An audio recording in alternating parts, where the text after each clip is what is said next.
창의재단 과학문화협력단장이고요. 최연구라고 합니다. 이름 좋죠.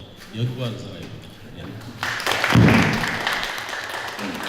네, 대한민국 최초 이제 소수정예 연구 중심 대학이고 또 우리나라 과학계를 이끌어 나가고 있는 포스텍에서 이렇게 강연을 진행하게 돼서 굉장히 영광입니다.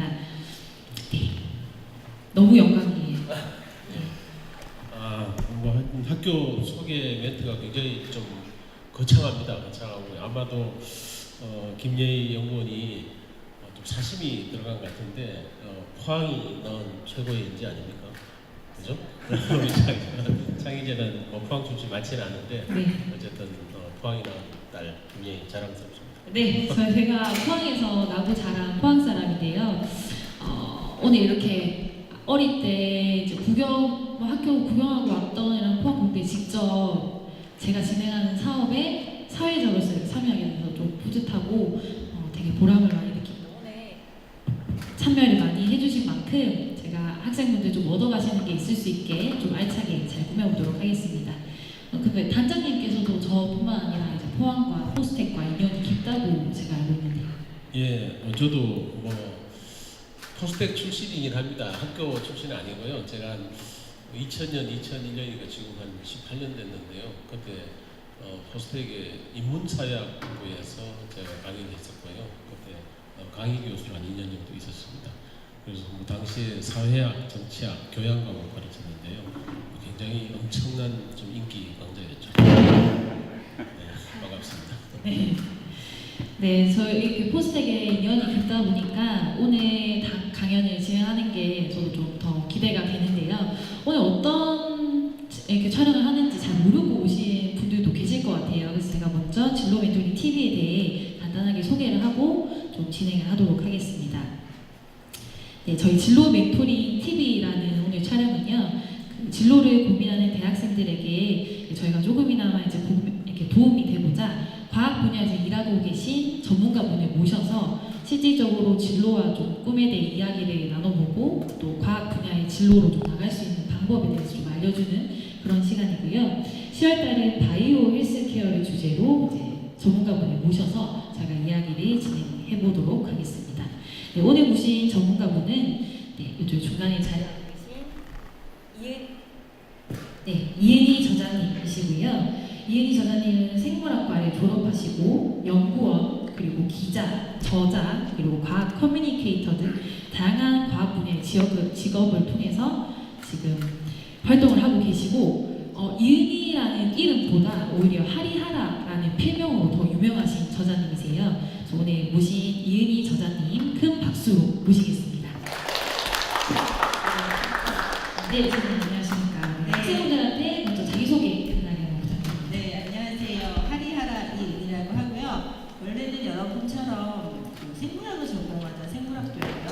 대학을 졸업하고 제약회사에 일을 하다가 우연히 쓰게 된 책 한 권으로 인생이 바뀐 사람이거든요. 그래서 오늘 제가 얘기 드릴 건요. 물론 제가 짧게 겪었던 연구원 생활과 연구원소 생활도 얘기가 있겠지만 혹시 만에 하나라도 전공을 했는데 이게 내 길이 아닐 것 같다.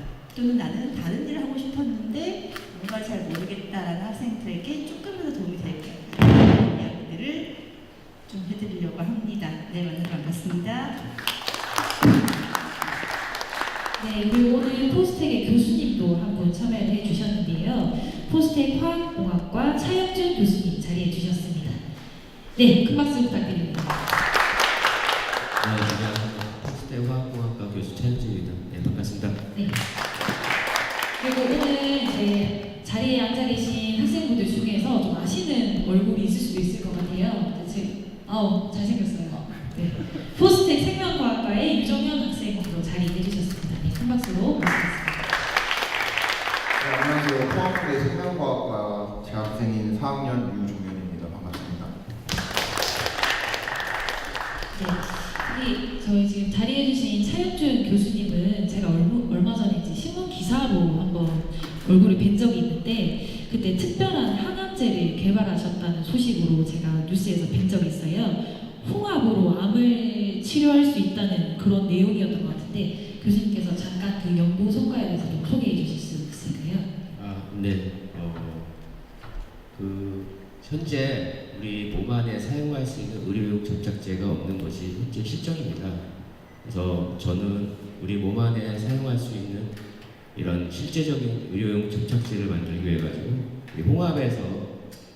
홍합이 만들어내는 이제 단백질 접착제를 이제 의료용 접착제로 개발을 해가지고 현재 기술 사업화를 실시하고 있고요.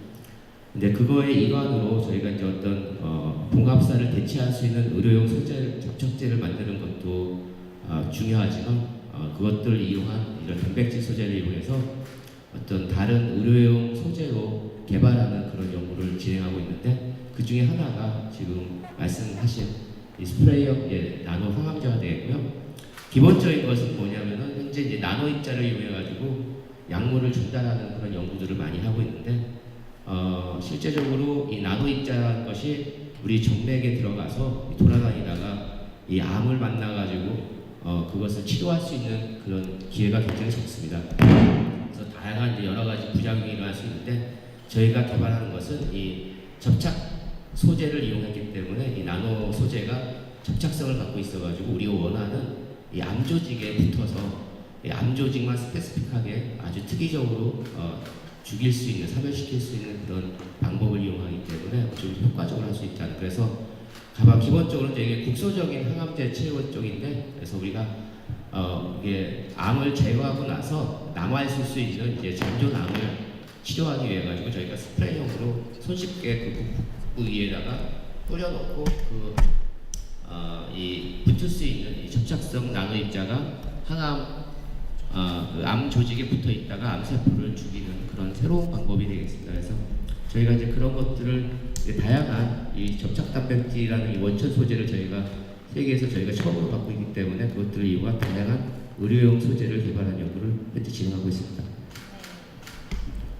대단한 연구인 것 같습니다. 홍합하면은 먹는 것만 생각하고 제 집사람이 또 셰프입니다. 셰프라서 홍합을 어떻게 하면 맛있게 먹을 수 있을까 이런 연구들을 하고 있는데 선생님께서는 또 그걸 가지고 또 신약 개발하고 이런 걸 한다니까 어쨌든 좀 존경스럽고요. 어쨌든 이번에 개발하신 그 항암제가 좀 상용화도 되고 인류의 건강과 이 무병장수에 크게 이렇게 했으면 좋겠습니다. 네, 그러면은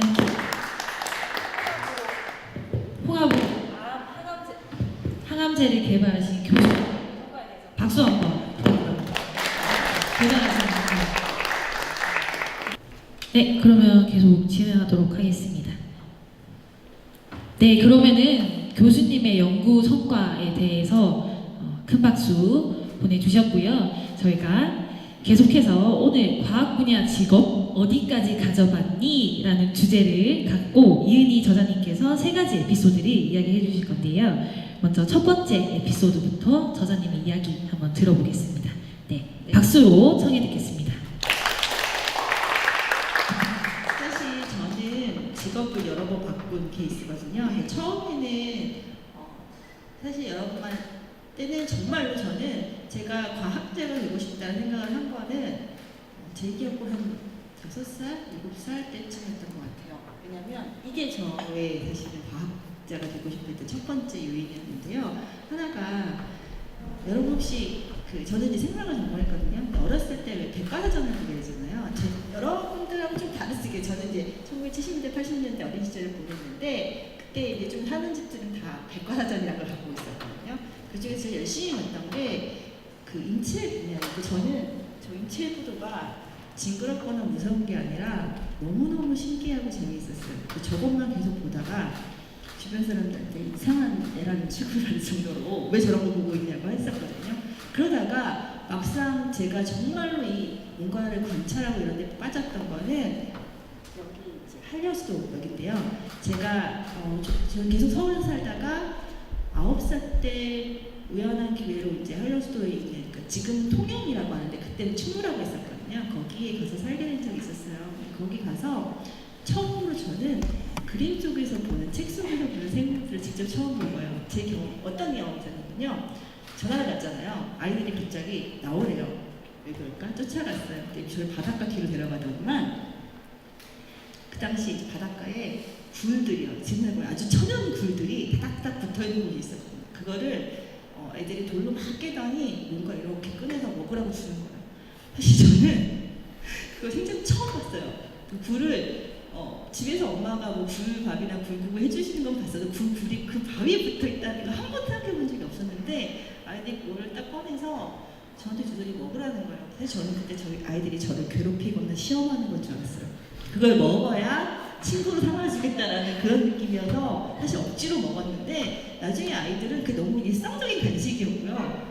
그러면서 저를 친구로 받아주고 너한테 좋은 거 알려준다라는 느낌을 좀 이렇게 받아주는 거더라고요. 그러면서 이제 그때부터 저희 이제 시골 라이프가 시작이 됐는데 그때 정말 처음으로 개구리도 잡아보고 뭔가 물고기 다 잡아보고 벌레도 잡아보고 하면서 그런 거에 대한 거부감이 없이 자라났거든요. 그러다 보니까 중고등학교 시절 거치면서 자연스럽게 생물학자 되고 싶었고 또 대학을 원하는 데를 딱 갔기 때문에 저는 생물학자로서의 인생이 제 그 인생의 목표이자 끝이라고 생각을 했었어요. 그래서 그대로 대학원에 들어갔었고요.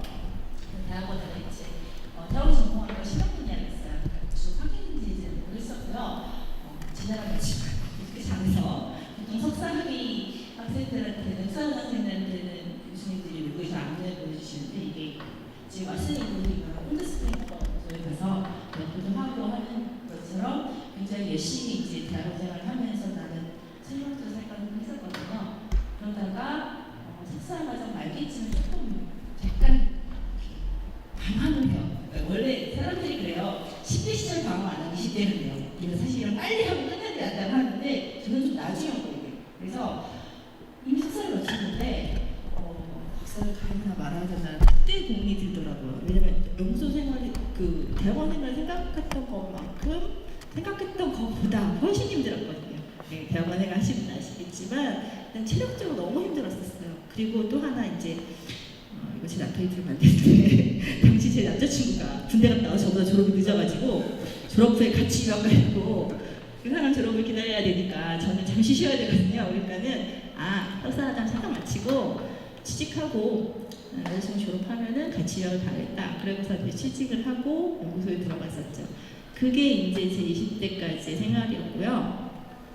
그래서 이제 저는 대덕에 있는 대덕연구단지에서 LG생명과학 연구소에서 처음으로 연구를 시작을 했고 거기서 3년 정도 이제 그 연구원에서 3년 정도 연구원 생활을 했었어요. 그러다가 뭐 여러 가지 에피소드 많이 있었지만 우연한 기회에 이제 다른 쪽으로 가게 됐는데요. 사실 이제 하리하라는 이름으로 저를 알고 계신 분들이 더 많으실 거예요. 근데 하리하라는 이름은 사실 기억이 되게 오래된 게 여러분들이 모르는 PC통신 시절 때 썼던 제 별명이었거든요. 그리고 그 이후로 이제 이메일 그 다음 서비스 네이버 서비스 올라오면서 이제 이메일 아이디를 하리아를 쓰게 됐는데요. 저는 학교 다닐 때도 사실은 글 쓰는 걸 좀 좋아했었어요.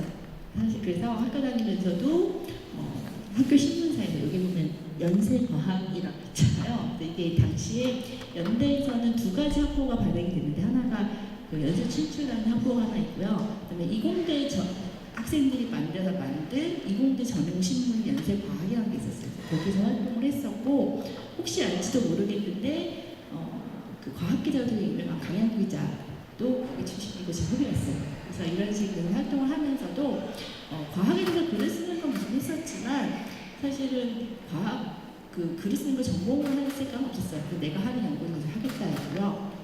여기서 이제 그 하리하라라는 이미지가 등장을 하게 됐는데 이때부터 제가 글을 쓸 때 이제 하리하라 필명을 쓰기 시작을 해요. 제 글에는. 이 하리하라는요, 보시면 아시겠지만 인도 신화에 나오는 신의 이름이고요. 딱 그 표현이 그 아수라 백작의 인도 신화 버전이라고 생각하시면 돼요. 즉 반쪽이 서로 다른 존재잖아요. 한쪽은 귀신의 신이 붙어 있고 한쪽은 신화신 발음주의하셔야 돼요. 자, 이래서 한 존재 내에서 탄생과 죽음과 창조와 파괴가 같이 존재하는 신을 하리하라고 해요. 근데 저는 생물학을 전공했기 때문에 이 생물학이라는 게 항상 태어나면 죽고 또 죽어야 태어나는 그런 존재거든요. 그래서 그게 하리하라라는 속성과 너무 잘 맞아떨어진다고 생각을 해서 이거를 당시에 이제 그 겉멋이 들어서 멋있는 이메일 아이디로 선정을 했는데 그게 지금까지 20년을 넘게 저를 따라다닐지 몰랐어요. 여러분도 혹시 이메일 아이디라든지 이런 거 쓰실 때 굉장히 주의하셔야 돼요. 자칫하면 그게 평생 가거든요. 이상한 거 쓰지 마세요. 그래서 저는 이것 때문에 나중에 이제 하리하라 데뷔했을 때 사실 오해를 되게 많이 받아요. 단어가 되게 낯설잖아요. 어느 나라 말인지 그 짐작이 안 되는 말이라서 제일 많이 오해하신 거 뭘 그렇게 열심히 하려고 하리하라라고 하냐라는 거였고요. 두 번째로 정말 많이 받아요. 저는 생각도 못했는데 일본 사람이랑 오해를 그렇게 많이 받았어요. 저게 일본인 단어 같대요. 일본어 같대요. 그래서 심지어는 저한테 전화를 하셔서 강연을 부탁하고 싶은데 한국말 할 줄 알고 하시는 분들이 계셨어요. 초기에는. 그럴 정도 하다가 지금은 이제 익숙해져서 다 알고 계시는데요. 그 이후로 이제 지금까지는 아주 우연한 기회에 대학 생물학 작가 데뷔하게 됐는데요. 그게 참 재밌는 게요. 너무 좋아하던 일이 오히려 다른 종류의 그 인생이 열어준 케이스가 됐습니다. 이 얘기는 잠깐 다시 할게요. 네, 먼저 이제 하리하라라는 필명을 사용하게 되신 이유랑 하리하라의 의미 그리고 대학 생활 시절에 대해서 저는 이야기를 해주셨는데요. 제가 강의를 들으면서 생물학을 전공을 하셨고 첫 직장이 LG 생명 과학연구소라는 제약회사 연구원이라고 하셨는데 생물학을 전공하시는 분들이 보통 취업 준비를 약간 그런 쪽으로 많이 하시는지 좀 궁금합니다. 사실은 생물학을 전공하게 되면 일단 학부, 그다음에 석사과정, 박사과정 세 번의 취업 기회가 있는데 솔직히 말하게 되면 학부만 취업돼서는 전공을 살리기는 굉장히 어렵고요. 보통 이제 우리 생각하는 연구원이라고 하게 되면 보통 석사과정 이상급을 좀 요구를 하고 그 다음에 그 위에 이제 가게 되면 대부분의 경우에 지금 박사학위를 많이 요구를 하거든요. 그러다 보니까 제 주변의 친구들을 보게 되면 크게 세 그룹으로 나눠요. 그래서 그분을 전공을 해서 연구원으로 취직하거나 흔히 연구소라고 하게 되면 생명과학 연구소가 뭐가 있을까 많이 생각하시는데요. 생명과학연구소로만 한정되지는 않습니다. 그래서 생명과학 연구, 특히 제약회사 같은 것도 많이 있지만요. 우리나라 같은 경우에는 이제 식품회사나 또는 그냥 식품 자체 발효식품 되게 많거든요. 일품회사라든지 아니면 농업이라든지 이런 쪽으로도 많이 취직을 합니다. 그쪽으로 가는 경우가 있었고요. 그 다음에 이제 국립연구원, 생명과학연구원이라든지 여러 가지 연구원 그쪽으로 가는 경우도 있었고 국립의료원이라든가 하는 곳에서 전부 다 연구단체도 있었고 또 의대에서도 연구실들이 따로 있거든요. 그쪽으로 취직한 친구도 있었고요. 그 다음에 이제 유학을 가서 이쪽 분야에 더 공부를 하고 학위를 받아서 교수로 이제 오신 친구도 있고 자기가 친구 중이고 그 다음에 이제 생활 같은 경우에는 그 교직 연수가 되는 것도 꽤 많거든요. 그래서 교직 연수에서 학교를 가서 이제 그런 친구들이 되게 많이 있었고 또 하나 의외로 생물학을 졸업하게 되면 그 의대 예과나 치매 예과를 통하지 않고 바로 본과 편입할 수 있는 가능성이 있거든요. 편입에서 의사나 치과의사나 한의사나 친구들이 꽤 있고요. 또 제 친구들 같은 경우에는요. 저희 과가 40명이었는데 3명이 변리사가 됐어요. 그래서 그쪽을 그냥 변리사로 공부를 하게 될 때도 이과적인 지식이 있으면 굉장히 유리하거든요. 그래서 그쪽 공부에서 변리사가 된 친구들이 꽤 많이 있고요. 이런 식으로 가는 경우가 있고 그 다음에 이제 한 친구들 이제 학부만 졸업한 경우에는 보통 이제 제약회사라든지 아니면 약품회사라든지 아니면 이런 치료라든지 기계를 만드는 회사들에 취직해서 영업이나 기획이라든지 이런 걸 하는 마케팅 같은 거 하는 친구들이 여러분이고요. 이런 식으로 많이 가게 되는데요. 사실 저는 그 경우에는 굉장히 독특한 케이스예요. 왜냐하면 전공을 했는데 전공하다 말고 딴 짓을 했거든요. 그래서 어떤 일을 시작했냐면요. 처음에 제가 시작한 건 물론 과학자였지만 저는 생물학을 너무 좋아했었어요. 그래서 누구로 얘기를 하게 되면은 만나면 그런 얘기를 자꾸 하게 되는 거예요. 근데 이게 저희 과 애들이나 주변의 연구원이랑 얘기할 때는 아무 문제가 없는데 가장 큰 문제가 미팅을 나가면 문제가 돼요. 상당히 얘기를 할 수가 없는 거예요. 그러니까 너무 답답하죠. 그래서 이걸 어떻게 하면 사람들이랑 좀 더 많은 사람이 얘기할 수 있을까 싶어서 1997년에 처음으로 우리가 다음 서비스를 시작하거든요. 다음에서 인터넷을 대상으로 불특정 다수를 상대로 얘기할 수 있는 방법이 있구나.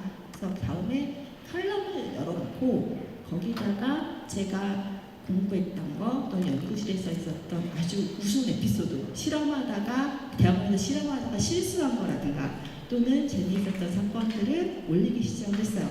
그런데 정말 신기한 게 뭐냐면요, 그게 저한테 새로운 길을 가져다 준 거예요. 그러니까 처음에 올렸을 때는요 정말 너무 답답한 게요, 아무도 안 있는 거예요. 여러분들 제 심정 이해하시는 게 요즘엔 페이스북이나 인스타그램 가지고 계시잖아요. 거기다 글을 올렸을 때 제일 답답할 때가 언제인지 아세요? 아무도 좋아요 안 눌러줄 때. 그쵸? 댓글 안 달아주고 이해가 바쁘니까 좋아요 누르는데 1초도 안 걸리는지 눌러주지. 아무도 안 눌러주는데 정말 반응이 없더라고요. 저는 그때 생각했던 게 뭐냐면요, 과학이란 콘텐츠는 정말 사람을 탄다는 걸 알게 됐어요. 그러니까 관심 있으신 분들은 정말 열심히 찾아보세요.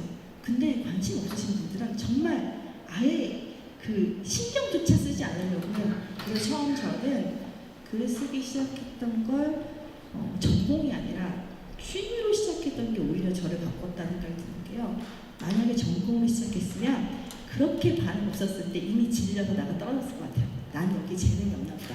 그런데 저는 취미로 시작했으니까 남들이 보든 말든 내가 재밌으면 되는 거지. 그래서 글을 쓸 수 있었고요. 그게 한 1년 지나니까 소식이 오더라고요. 1년 지나니까 사람이 조금 들어오고 댓글도 달고 댓글에 대해 대표주니까 또 댓글이 달고 그럼 다음에 이거 한번 써주세요 하면 또 쓰고 그러니까 반복하다 보니까 어느새 조금 인기 있는 그런 칼럼이 됐고 사람들이 많이 들어오기 시작했어요. 그러다가 2002년에 제가 전화를 한 통 받았어요. 뭐냐면 모 출판사 사장님이시래요.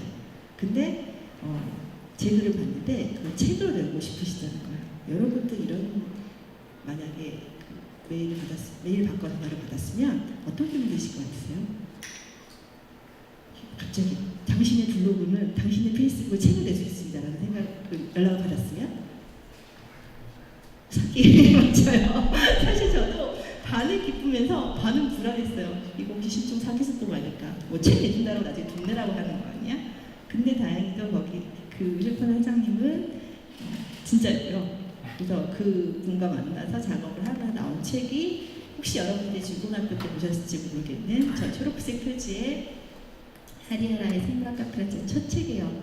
그리고 난 다음에 사실은 생물학 카페가 나온 다음에 이 카페가 만들어져요. 원래 카페가 없었거든요. 근데 나올 때 생물학 카페라는 제목을 달고 나왔더니 독자들이 자꾸 메일로 근데 카페는 어디 있냐고 하도 찾아서 그 다음에 드디어 카페를 만들고 여기서 이제 작업을 하기 시작했거든요. 근데 여기서 뭐 제가 칼럼에 썼던 얘기들을 옮겨서 쓰기도 하고 그다음에 질문을 해주시면 그 질문에 대해서 답을 하기도 하고 하면서 활발하게 2000년대 초반에 활동을 하다가 지금은 사실은 문을 좀 닫았어요. 이유가 카페를 운영한다는 게 쉽지가 않더라고요. 그리고 관리하기 너무 어렵고요. 그리고 어느 순간부터인가 숙제해주세요 뭐 이런 메일을 너무 많이 받아가지고 제가 지쳐서 지금은 사실은 셧다운하고 운영을 안 하고 있는데요.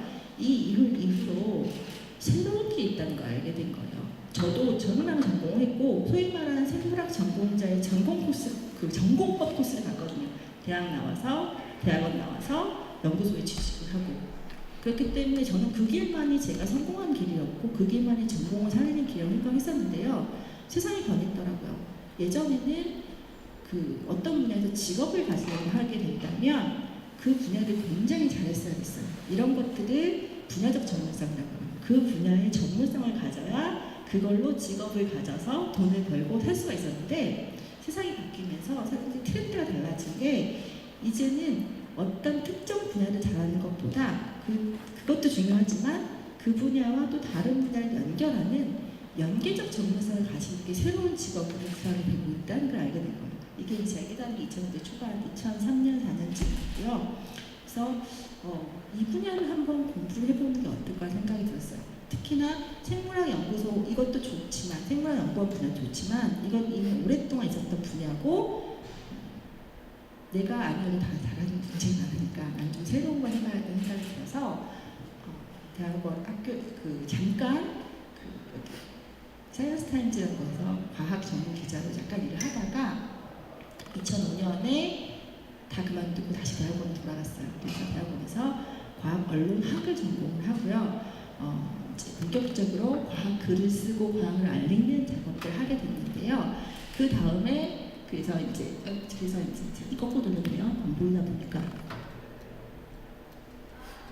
지금은 그동안에는 여러 가지 직업들을 거쳤어요. 그래서 뭐 과학 기자도 하고 강연도 하고 방송도 하고 또 이런 동영상 강의를 찍거나 아니면 기획도 하고 하는 일을 굉장히 많이 하다가 이것들을 묶어서 이제 그때까지만 하던 과학 작가 또는 과학 칼럼니스트라고 활동을 했었는데요.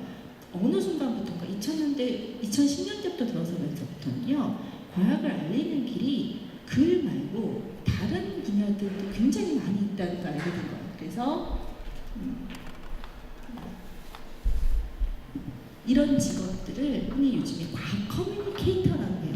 그래서 과학 커뮤니케이터라는 분야는 그 과학을 사람들과 함께 소통하는 역할을 하는 사람들 얘기를 해요. 그래서 그 대상은 글이 될 수도 있고 또는 방송이라든지 강연이라든지 큐레이션이라든지 기획이라든지 굉장히 다양한 역할을 할 수 있는 것 같아요. 네, 저희 지금 궁금한 게 있어가지고 여쭤보고 좀 계속해도 될까요? 네. 제가 아까 말씀을 듣기로는 그 하리하라라는 필명을 대학생 때부터 사용을 하셨다고 들었는데요. 그 인문학 전공이 아니신 분들은 좀 글쓰기가 무조건 글쓰기를 좀 못한다라고 단정할 수는 없지만 좀 글을 쓰시는 일을 좀 어렵게 느끼시는 분들도 좀 많으실 것 같아요. 혹시 그 지금 자리해 주신 차윤준 교수님께서도 이공계 이제 분야 계신데 혹시 교수님께서도 글 쓰는 일이 조금 어려우셨는지 교수님께서는 글쓰기도 좀 쉬우셨는지 사실 저도 뭐 여러 책들을 이렇게 전공 책이 아니라 학생들이 볼 수 있는 그런 것들을 좀 쉽게 쓸까 그런 것들을 좀 써보긴 했는데 사실 제일 부담스러운 게 논문 쓰는 것보다 글쓰기더라고요. 이런 과학 쪽 아무리 제가 알 수 있는 과학 쪽 얘기를 엮어서 재미있게 쓴다 하더라도 이게 참 글 쓰는 게 참 어려운 것 같아요. 그래서 물론 뭐 저희가 이제 논문 쓰고 이렇게 연습을 하다 보면 어떻게 구성을 해야겠다는 뭐 이렇게 흐름 같은 거는 잡을 수 있지만 이게 사실 어떤 재미있는 식으로 그러니까 좀 사람들이 좋아하는 식으로 글 쓰는 것 자체는 굉장히 힘든 것 같고 사실 그런 것들 굉장히 부담이 됩니다. 그래서 굉장히 대단하신 것 같아요. 그래서 사실은 이 글을 재밌게 쓴다는 것 자체는 되게 커다란 능력이고 물론 연습이 좀 어느 정도 필요할 수도 있겠지만 저 생각에는 일단은 저는 어렵습니다. 네, 지금 전원님께서 이제 대학 학부생 이후에 연구원 활동하시고 또 하리하라라는 필명으로 책을 내신 것까지 이야기를 해주셨고 저희 지금 강연을 한 에피소드 2가지 정도까지 들은 것 같은데 지금 유정현 선생님도 저자님 강연 들으시면서 좀 궁금하신 사항이 있으실 것 같아요. 네. 네, 저도 이제 동아리 활동도 많이 해왔었고, 근데 또 이제 생명과학 전공이란 게 다른 전공이랑 다른 게 이제 전공 수업뿐만 아니라 이제 실험도 많이 해야 되고 이제 미리미리 랩에 연구 참여도 하고 해야 되는데 어떻게 그 바쁜 거 2개를 병행하셨는지 그 대학 신문사 활동까지. 그거는 제가 지금 저는 사실은 약간 그런 생각을 하게 되는데 자기가 좋아하면요 어떻게든지 시간을 내더라고요. 여러분 연애할 때 좋아하는 사람 있으면 정말 10초의 틈을 내서라도 그 카톡에 답장하고 얘기하거든요. 저는 그러니까 그걸 좋아했었던 것 같아요. 그러니까 제가 생명도 좋아했지만 저는 제가 좋아하는 옆에 사람한테 얘기해주면서 들으라고 하는 걸 너무 좋아했었던 것 같아요. 그러다 보니까 그 방법 중에 하나를 그 동아리 활동으로 충족을 할 수 있게 됐고요. 그래서 꼭 저처럼 하라고 하는 건 아니고요. 여러분들이 진짜 좋아하는 거를 찾는 것만도 사실 좀 가장 아주 중요한 시작점이 될 거라는 생각이 들어요. 근데 많은 분들이 요즘에 어떤 생각을 하시냐면 내가 좋아하는 게 뭔지 잘 모르겠다는 생각을 되게 많이 하세요. 그래서 저는 일단 한 번쯤 무엇이든지 이거 어떨까 생각을 하게 되면 일단 한 번쯤은 간단하게 시작을 해보시면 좋다고 생각이 들어요. 그러면 금방 알거든요. 나 이거 좋아하는구나 안 좋아하는구나. 즉 대가 없이 할 수 있으면 좋아하는 거고 그렇지 않고 뭔가 대가가 있어야 된다라고 하면 좋아하는 것 따지는 않은 것 같다. 그냥 할 수는 있지만 그런 생각이 들거든요. 그래서 그런 것들을 대학 시절에 사실은 좀 연습을 해야 되는데 요즘에는 조금 여러 가지 문제로 그런 것들 하기 어려운 게 좀 안타깝긴 해요. 네, 그러면 저자님께서는 글쓰기가 약간 취미셔가지고 그거를 이제 하시다가 직접 제안을 받고 이제 저자까지 되신 건데 취미로 시작한 일을 실제 이제 직업으로 바꾸시기까지 이제 연구원을 그만두시고 이제 저자를 하셔가지고 되게 큰 용기 어떻게 보면 결단이 좀 필요하셨을 것 같은데 혹시 이제 연구원 그만하고 이제 저자만 하겠다 하시면서 또 진행하시면서 좀 후회하신 적은 없으신지?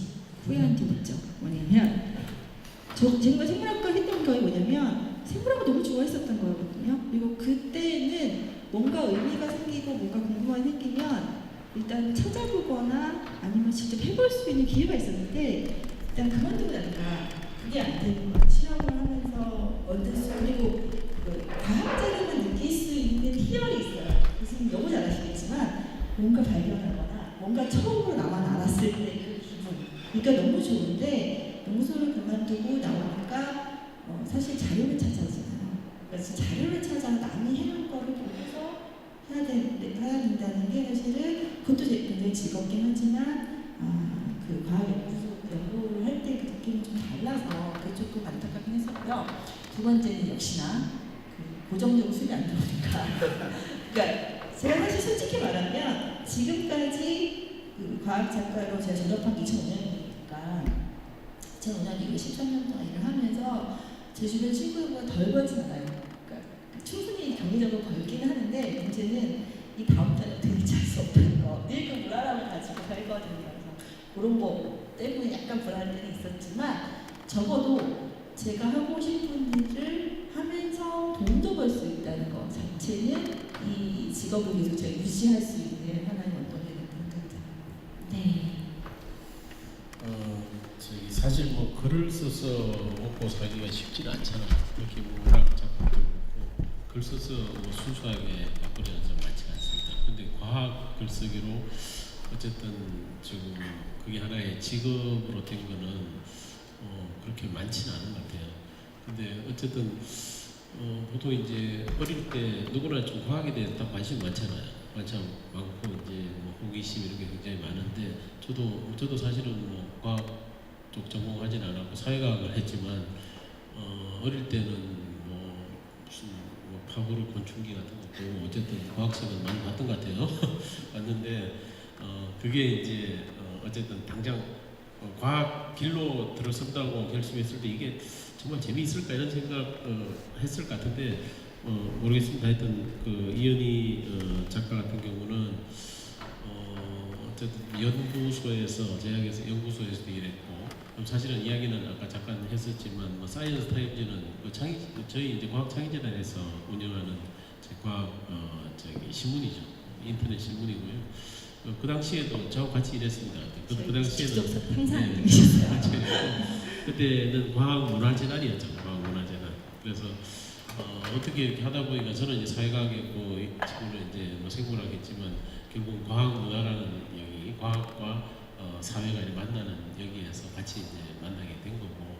그래서 저는 대단하다고 생각하는 게 그 당시 이제 공공기관이고 안정적인 직장이고 이렇게 했는데 그거를 이제 과감하게 그만두고 좀 전업 과학 작가로 이제 생계를 유지하겠다 이런 결심을 하기 참 대단하다고 생각했어요. 근데 그 이후에도 이제 쭉 이제 그걸 가지고 좀 과학 가지고 밥벌이를 하더라고요. 네. 그래서 하여튼 후배들한테도 이런 게 좋은 좀 기감이 될 수 있는 것 같고 그런 때 이제 일단 글쓰기라는 게 좀 힘들죠. 과학 특히 이제 저는 보면은 인문학 쪽에서는 그래도 글 잘 쓰는 사람이 많잖아요. 글로 이제 생활하는 건데, 근데 과학 쪽에서는 아무래도 글쓰기 훈련이나 글쓰기를 뭐 좋아하는 이런 사람들이 많지 않기 때문에 그렇게 과학 전업 뭐 작가가 되기는 쉽지는 않은 것 같아요.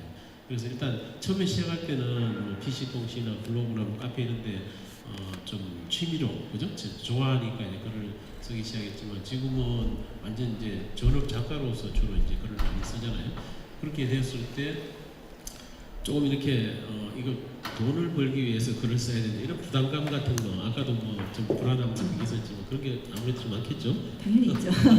사실은 작가가 되면서 이렇게 조금 좀 작가가 돼서 후회한다라고 하는 경우보다는 작가가 돼서 아쉽다라고 하는 게 뭐였냐면요. 저는 그전에는 책을 읽고 글을 쓰는 게 그냥 취미였기 때문에 그게 재미있어서 했어요. 근데 이제는 돈을 받고 책을 읽고 글을 써야 되구나, 아니면 그걸 이제 제가 글을 써야 되는 일이 벌어지잖아요. 근데 이상하게요, 우리나라 속담이 그런 게 있어요. 멍석 까가지고 하기 싫다고 꼭 돈 주고 하라 그러면 왠지 이게 부담으로 느껴지는 경우가 되게 많거든요. 그래서 예전처럼 이렇게 즐겁게 할 수 없을까, 왜 이게 안 될까라고 할 때가 가장 부담스럽긴 한데, 또 좋은 점은 뭐냐면요, 즐거움만 가지고 하다 보면요, 암이 안 내키면 그냥 거기서 끝나요. 그죠? 책 읽다가 재미없으면 그냥 덮어버리는 거고, 글을 쓰다가도 이거 누가 시킨다고, 누가 한다고 이걸 해 하다가 그냥 멈춰버렸을 텐데, 이게 직업이 되니까 어쨌든 끝을 내게 되더라고요. 책은 다 읽어야 되고 끝까지, 그리고 또 글도 끝까지 써야 돼요. 그리고 그 글이 다른 사람한테 읽힐 거 생각이 드니까 자꾸만 더 돌아보게 돼요. 쓰고 나고 다시 읽고 다시, 그렇게 하면서 오히려 이 분야에 대해서 이해가 더 높아졌다는 생각이 들거든요. 그러니까 돈을 받게 되면 재미는 있지만 전문성이 생기게 된다는 걸 확실한 것 같아요. 네. 네. 지금 또 같이 포항공대 학생으로 자리해주신 유정현 학생분도 이공계에 계신데, 생명과학과시죠? 생명과학과 지금 손 한번 들어볼까요? 또 후배님들 지금 앉아 계시는데, 생명과학과 이공계 이제 대학생으로서 지금 유정현 학생분도 글을 쓰실 때 뭐 어려움 같은 게 있으셨는지, 그리고 이공계 학생으로서 만약에 글을 좀 잘 쓴다면 어떤 좀 장점을 가질 수 있을지 좀 생각해 보신 게 있으신지. 네, 저는 일단 글 쓰는 거를 좋아하진 않아서 많이 쓰지 않는데, 이제 주변에 같은 과 후배 중에 이제 어떤 인터넷 네이버가 그 칼럼을 쓰는 친구가 있어요. 근데 되게 이공계생이 어떻게 보면 글쓰기랑 거리가 멀다고 생각할 수 있지만, 그 친구를 보면은 이제 그 전공적인 지식과 이거를 사회와 소통할 수 있는 그런 글들을 잘 녹여서 쓰다 보니까 되게 이게 이공계생인 게 오히려 강점이 될 수 있겠구나, 그런 생각도 들고, 좀 멋있다는 생각도 들기도 했습니다. 제가 요즘에 조사한 게 하나 있었는데요. 실제 제가 조사한 거 아니고 이미 조사를 해놨는데, 여러분들 나중에 이공계 전문가가 됐을 때 하루 일과를 어떻게 쓰실 것 같으세요? 하루 일과에 실제 연구에 쓰는 시간이 얼마나 될까? 이걸 조사한 표가 있거든요. 보면은 실제 연구에 쓰는 시간이 25%예요. 나머지 75%는 뭐 하냐? 그 10%는 밥도 먹어야 되고, 그래서 잠깐 쉬어야 되나 쓰고요.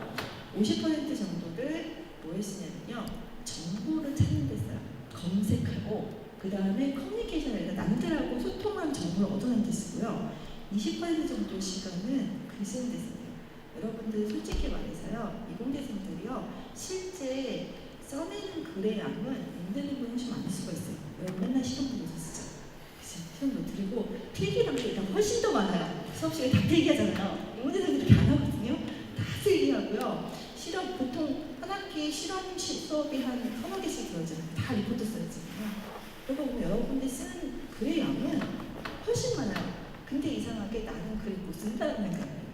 왜냐하면 그런 종류의 글은 글이 아니라고 생각하는데, 오히려 이런 글을 쓰면서 논리적으로 생각하는 것이 생겨나게 되는데, 그게 사실 글 쓰는 데 굉장히 중요해요. 네, 학생분들이 필기하는 것도 글쓰기의 하나니까 수업 시간에 필기 열심히 조지 말고 잘 하시면 좋을 것 같습니다. 네, 지금 저자님께서 지금 에피소드 2두 번째 에피소드까지 강연을 해주셨는데, 마지막 에피소드가 이제 또 다른 직업 중에 하나인 과학 커뮤니케이터와 관련된 직업으로 바뀌시면서 그거랑 관련된 이야기를 해주실 건데, 마지막 에피소드도 큰 박수로 청해 듣겠습니다. 지금 김혜희 양반이 좀 당황했을 것 같아요. 대본대로 안 하고 있어서. 즐겁습니다. 그런데요, 하다 보니까 저도 자꾸 삼천포로 빠지게 되고요. 과학 커뮤니케이터는 얘기를 조금 더 하게 되면은, 과학 커뮤니케이션이라는 직업들이 있어요. 이게 뭐냐면, 일단 이거 전에 과학 커뮤니케이션은 말 그대로 과학과 커뮤니케이션이에요. 과학을 알리는 역할을 하는 사람도 있고, 과학을 소통하는 역할을 하는 사람도 있거든요. 그럼 먼저 과학이 뭔지 알아야 돼요. 제가 생각하는 과학은 사전적인 의미 이런 과학적인 것보다 이거 자체가 생각이 들거든요. 즉 이메일 과학이 사이언스라고 하면 사람들이 되게 웃는데요. 이 사이언스라는 원래 뜻 자체가 라틴어에서 이제 스케인티아라고 해서 지식이라는 뜻이고요. 즉 다시 말해서 안 들어가네요. 지식이라는 뜻이고 과학은 안 들어가요. 왜 안 들어가지? 과학은 원래 그러니까 사이언스라는 건 원래 고대 그리스 시절 때 내려온 스케인티아가 번역된 말이었고요. 이건 알다란 뜻이에요. 근데 이 스케인티아라는 말이 흔히 알고 있는 그냥 지식이란 말과 구별이 되는 건 그냥 아는 게 중요한 게 아니라 모르는 걸 깨닫는 게 중요하다는 뜻이거든요. 왜냐면 사람들은 안다고 생각하는 순간 우리가 뭔가 공부를 한다는 걸 알기 위해서 하는데요. 안다고 생각하는 순간 거기서 멈춰요. 왜냐면 아니까 더 이상 할 필요가 없거든요. 정말 중요한 건 내가 뭘 모르는지 알아야 돼요. 그래야 그걸 알고 싶어지고 알아갈 가능성이 있는 거거든요. 스케이터는 그런 뜻이라고 해요. 모름을 인정하고 알려고 노력하는 그 상태. 즉, 그게 소크라테스의 너 자신을 알아라 굉장히 연관이 있는 말인데요. 그러다 보니까 원래 사이언스라는 뜻은 그런 게 좀 있었어요. 근데 그게 일본의 니샤만의 번역이 될 때 그냥 분과적인 학문, 나누는 학문이라는 뜻의 과학으로 번역되면서 뭔가 나누고 분석을 해야지만 과학적인 것 같고 의문을 던지고 질문을 던지고 여기서 생각하는 것들은 문제 과학이 아니고 철학이구나라고 생각하는 경우가 되게 많아져서 과학이 상대적으로 사람들에게 굉장히 딱딱한 학문을 가버렸어요. 뭔가 왜 이렇게 파고들어, 왜 이렇게 분석을 해, 왜 이렇게 자꾸만 아래로 내려가는 거야. 그래서 결국 안 되는 것 같아. 이런 생각을 하는 분들이 굉장히 많으시더라고요. 그래서 일단 과학이라는 건 대상이 무엇인지 간에 뭔가 궁금한 게 있고 뭔가 알고 싶은 게 있으면 알아야 되겠다 생각하는 게 바로 과학이라고 생각하시면요. 그것을 전달하는 방식이 무엇인지 생각하면 되게 좋아요. 그것을 전달하는 게 이제 과학이고요. 사이언스고요. 사이언스, 과학 커뮤니케이션은 결국에는 과학을 가지고 사람들한테 소통을 해야 되는 건데 이 커뮤니케이션이라는 말을 원래 어원은 나누다라는 뜻에서 와요. 저는 사실 이 공부를 하기 위해서 사람들이 이름을 지을 때 정말 함부로 짓는 게 아니라는 걸 알게 됐어요. 이름에도 하나하나 뜻이 있는데 이 커뮤니케이션의 어원이 나눔이라 했잖아요. 나눔은 기본적으로 주는 거예요. 주는 건데 기부가 아니죠. 즉 주고 난 다음에 내가 얻는 게 아니라 주고 난 다음에 서로 같이 공유를 해야지만 이게 나누는 게 되거든요. 결국 커뮤니케이션에서는 내가 가진 것들 또는 내가 아는 것들 당사자한테 전달하는 게 중요한 게 아니라 전달한 다음에 공감을 이끌어내야 되는 게 되게 중요하다는 거예요. 그래서 커뮤니케이션이 그냥 전달하고 좀 다른 의미를 가지고 있고요. 과학 커뮤니케이션 그래서 이렇게 5가지로 외울 필요는 없고요. 다 나와 있거든요. 모음의 법 생각하시면 돼요. 시작이 전부 모음으로 시작되죠. 아예요. 그러니까 과학에 대해서 알고 즐거움을 느끼고 흥미를 가지게 돼서 거기에 대해서 내가 이런저런 의견, 반대 의견을 개진한다든가 찬성한다든가 의견을 가지고 결국에는 그 프로세스를 이해하는 것까지가 이제 과학 커뮤니케이션이에요. 지금 결국에 과학 커뮤니케이션이라는 건 단순히 그냥 중간에 서서 스피커 노릇을 하는 사람들이 아닌 거죠. 사람들에게 알려주기도 하지만 재미도 느끼게 해야 되고 그거에 대한 프로세스에 대한 이해까지 전달해주는 게 과학 커뮤니케이션이라서 이것도 하나의 전문 분야가 되어 있거든요. 아직까지는 우리나라에서 그렇게 많이 알려져 있지는 않은 것 같아요. 자, 그래서 과학 커뮤니케이터란 이 사회의 역할을 하는 분들을 얘기하세요. 즉 기자들이 많이 있으실 수 있고요. 그다음에 작가도 있고 요즘에는 과학 전문 번역가들도 계시거든요. 그러니까 실제로 과학을 전공하셔서 그 분야에 대한 책들 전문적으로 번역하시는 분들이 있고요. 출판사에도 굉장히 선호해요. 그분들 일거리 무지하게 밀려 있어요. 사실은 그분들을 못 구해서 번역이 안 되는 케이스 되게 많거든요. 네. 그 번역을 해보니까 다른 분야에 전공하시는 분들 번역을 되게 유려하게 잘 하시는데 이해가 조금 떨어지는 경우가 있는데 과학 분야 분들이 번역하시니까 이해가 잘 되셔서 훨씬 더 매끄럽게 글을 번역하실 수가 있게 돼서 이런 것들이 아니고요. 과학 전문 방송을 만들거나 기획을 하거나 과학관에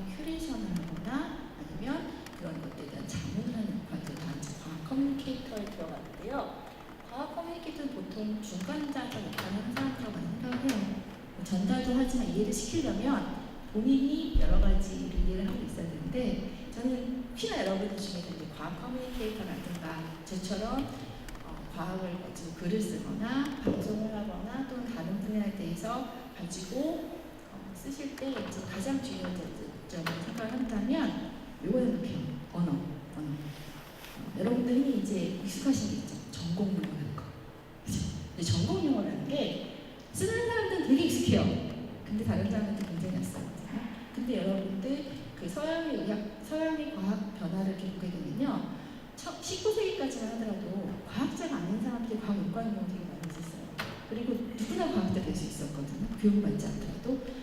그때는 아마 과학이 전문화되기 전이기 때문에 그것도 가능했지만 일단은 1920년대 전까지는 논문에도 전공 용어가 쓰이지 않고 일상 용어가 쓸때요. 그러니까 어느 정도 교양을 갖춘 사람들도 읽으면 이해할 수 있었던 거죠. 근데 언젠가부터가 광고화되기 시작해요. 그래서 이거 이해를 못하니까 분명히 나는 글씨를 바른데 읽는데 좀 모르겠어. 이런 생각이 드니까 점점 분리되는 가능성이 이제 커졌다고요. 일단 교수님도 아까 쉽고 재밌게 쓰신다고 되게 많이 말씀을 하셨는데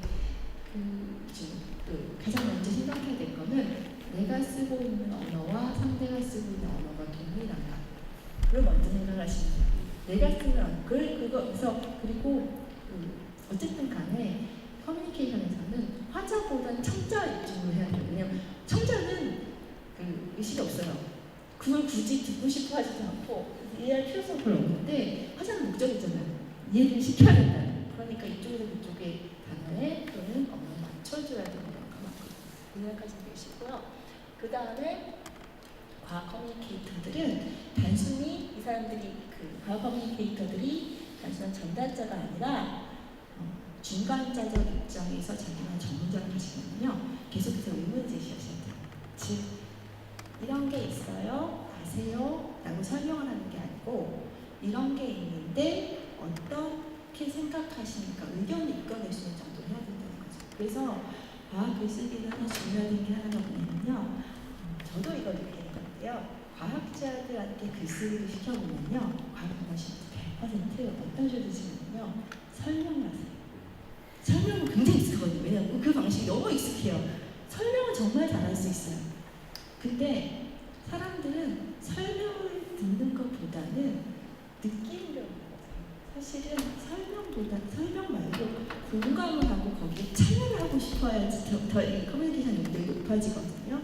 그러려면 물론 공감을 이끌어낼 수 있도록 감성적 접근하는 방법도 있겠지만 사람들에게 질문을 던져요.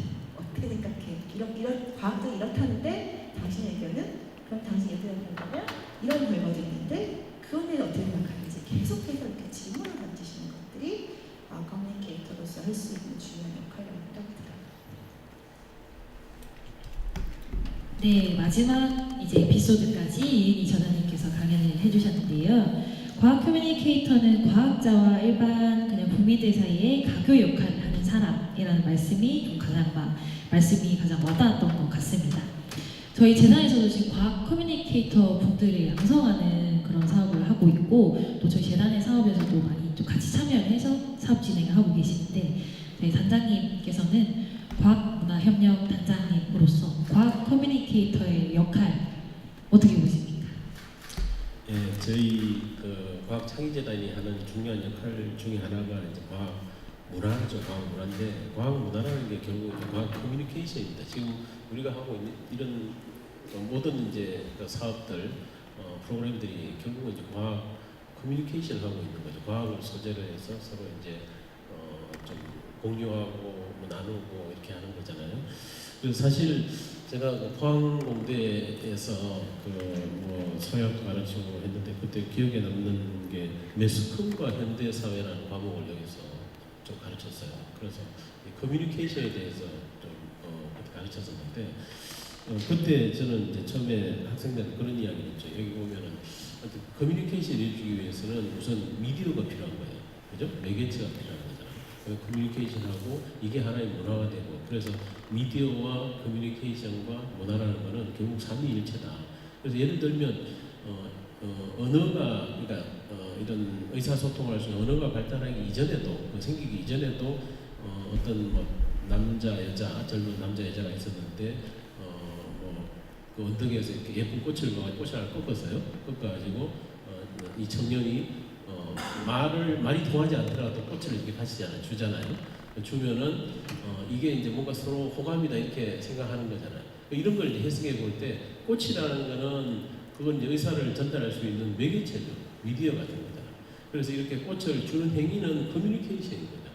그죠?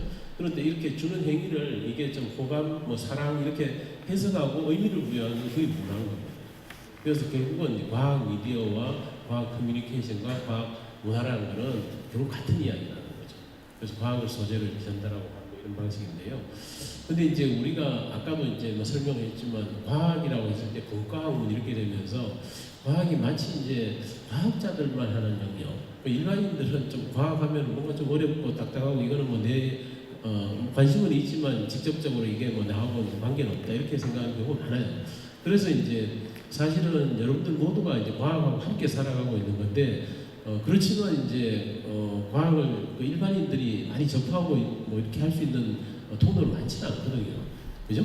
그래서 이제 뭐 이공계 깊이 이야기도 나오는 거고 과학자하고 이제 대중과의 어떤 유리 뭐 이런 것도 나오는 거 있는데 제가 뭐 한 가지 좀 그 에피소드라고 해야 되나 하여튼 역사적으로 보면 1959년에 그 찰스 퍼시 스노우라는 사람이 있었는데 그 사람이 이제 캠브리지 리더 렉처, 캠브리지 리더 강연이라고 유명한 사람들 와서 강연하는 게 있어요.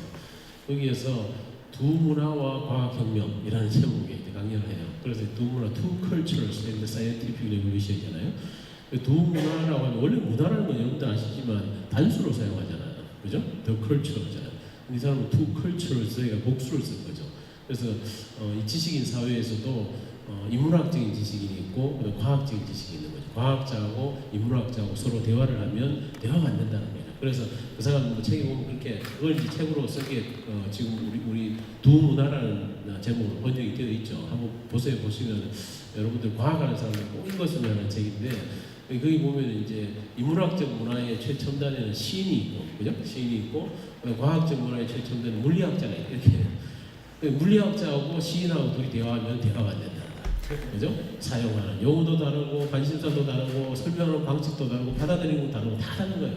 그래서 지식인 내부에서도 이렇게 인문학적인 지식인, 사회과학 하는 사람, 과학자하고 이렇게 대화하면 서로 대화가 잘 안 되는데 하물며 과학자와 대중 하고 대화하면 더더욱 안 되겠죠.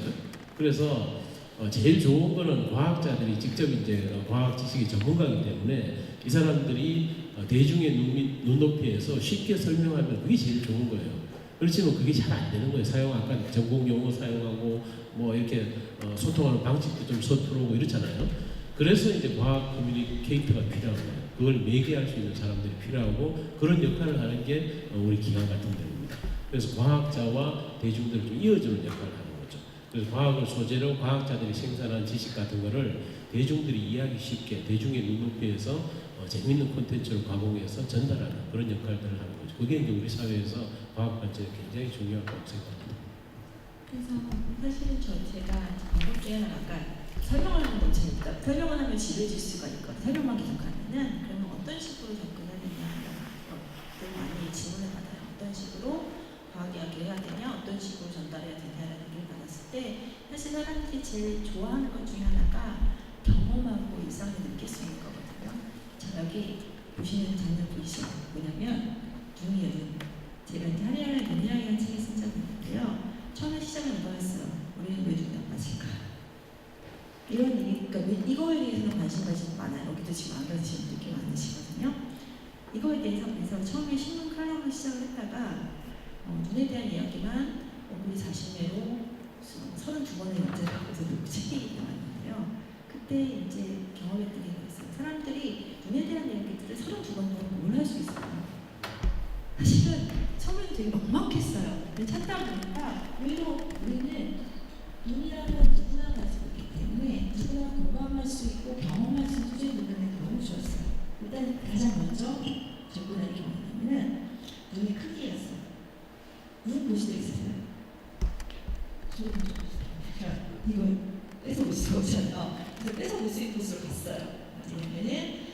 원래대학교 해방수시 가서 실습실에 가서 실습실에 가서 공식적으로 저는 참관 허가를 얻어서 눈을 꺼내다 해보는 과정을 봤거든요.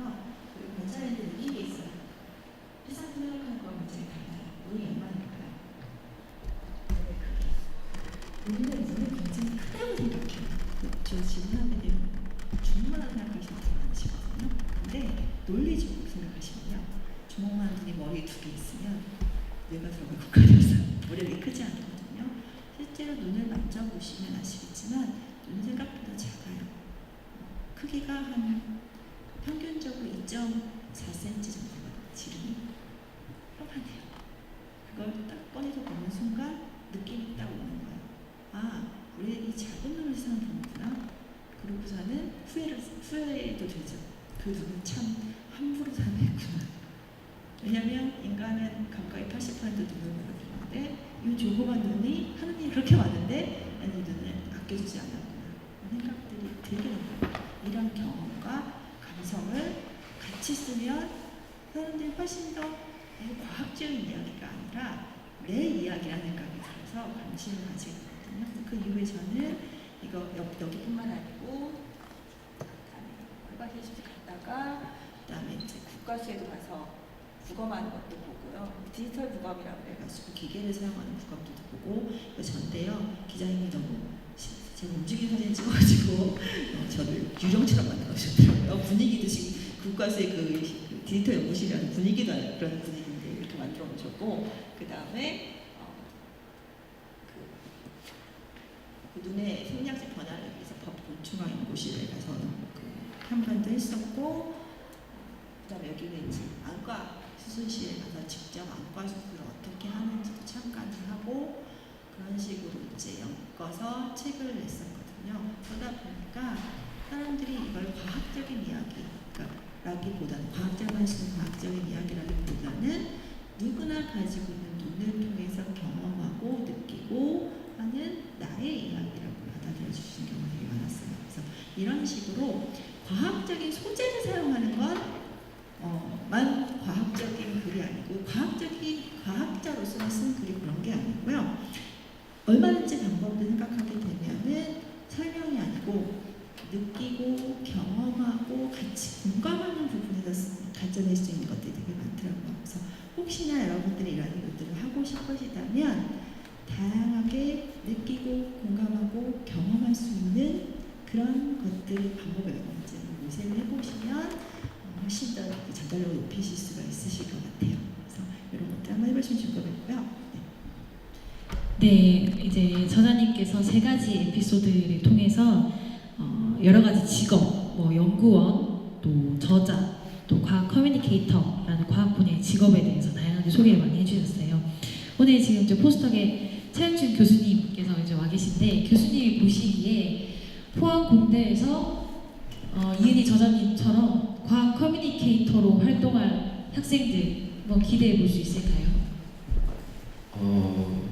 네, 뭐 충분히 아까 말씀하신 것처럼 많은 경험과 사실 과학적인 그런 지식과 경험을 통해 가지고 또 재밌는 소재를 찾아서 대중들한테 이렇게 재밌는 글을 쓸 수 있는 사람들이 많이 생길 수도 있을 것 같고요.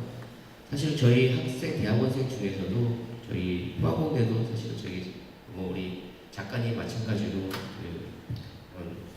학교 신문사 활동을 많이 하셨지만 저희 학교에도 저기 국문지와 영문 신문이 다 있는데 거기 학생들이 굉장히 열심히 글들을 쓰고 그 정보들을 많이 취합해서 그 기사들을 많이 쓰고 있습니다. 네, 주로 아무래도 이공계 신문사다 보니까 이공계적인 그런 많긴 한데 거기에 편집장과 영문지 편집장하고 국문지 편집장한 친구들이 다 제 방에 있거든요.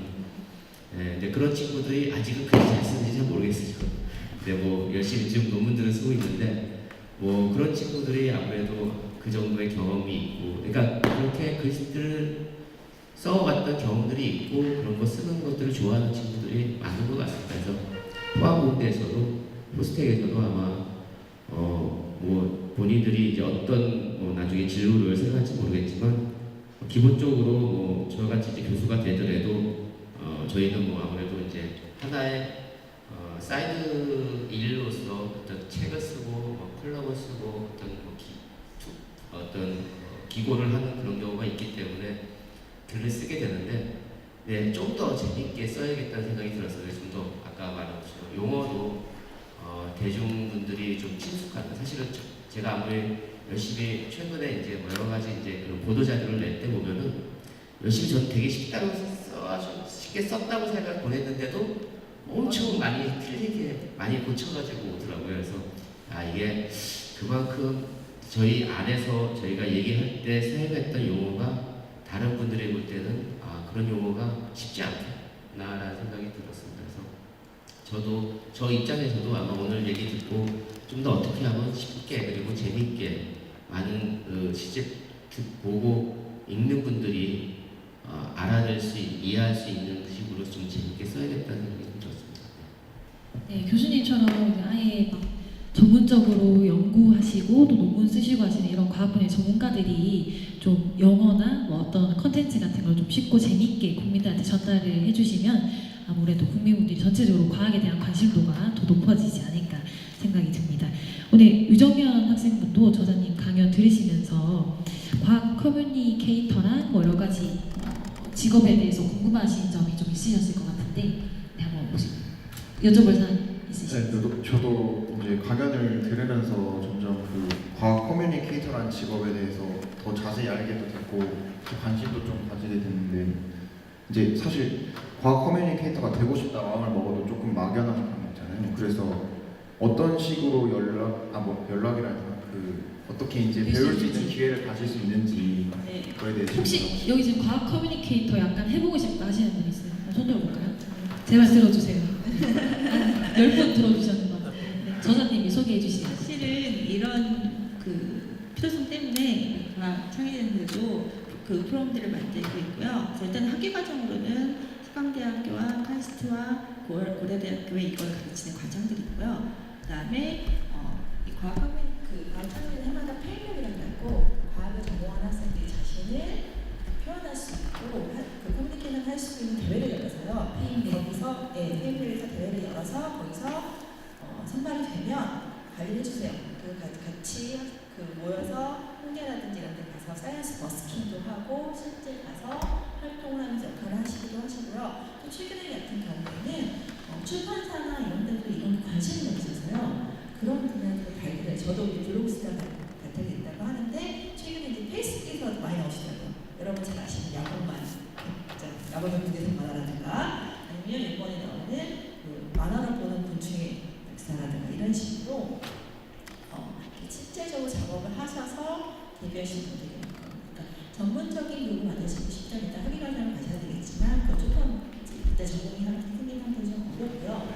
자신만의 노하우나 이런 것들 하고 싶다면 페미나이라든지 이런 데를 통해서 지원을 하셔서 교육을 받으시는 것도 괜찮고요. 그 다음에 마지막으로는 스스로 활동을 하시면 돼요. 일단은 활동을 하시게 되면 그게 활동이라는 게 사실은 어떤 것이든지 처음부터 너 싹수가 있구나 이렇게는 잘 안 돼요. 그렇게 되는 사람은 정말 찬찬스러워요. 수수들이거든요.